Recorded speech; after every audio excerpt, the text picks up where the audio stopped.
Listen to this. Y'all, what I'm about to show you in the Bible is enough to make grandmama run. This right here was just too good for me not to share it. Now, I done read the story of Adam and Eve I don't know how many times, but I am willing to bet you have never been told what I'm about to teach you today. Now, I don't make promises I can't keep, but I promise you, this story is gonna blow your mind. So you know how the story goes. There's a man named Adam and a woman named Eve, and the woman is deceived by a serpent into eating some fruit in hopes of becoming everything that she already is. And she later offers that same fruit to the man. I'm sure you've heard that, but here's what you probably didn't hear. Let's take a look at Eve. When we examine her eating the fruit, I think we would both agree that she was deceived into doing it. But I cannot say the same thing about Adam, and here's why.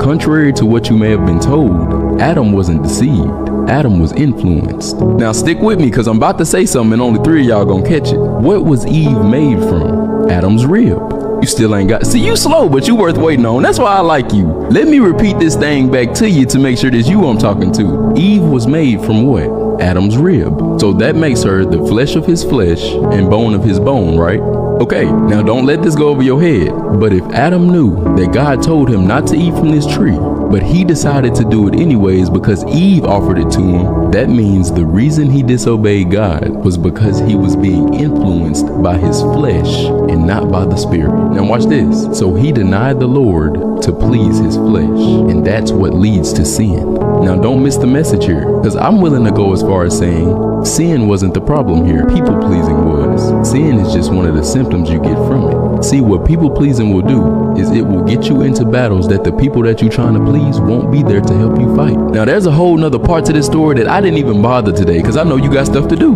But if you come back and see me around this time next week, I'll have some waiting on you. And I'll give you a hint. It has to do with the fig leaves. But you know I gotta leave you with something. And here it is. Do not lose what God has for you, running in behind a piece of flesh that's eventually gonna die. And I want you to ask yourself this question. Who are you willing to disappoint for the rest of your life in order to please God?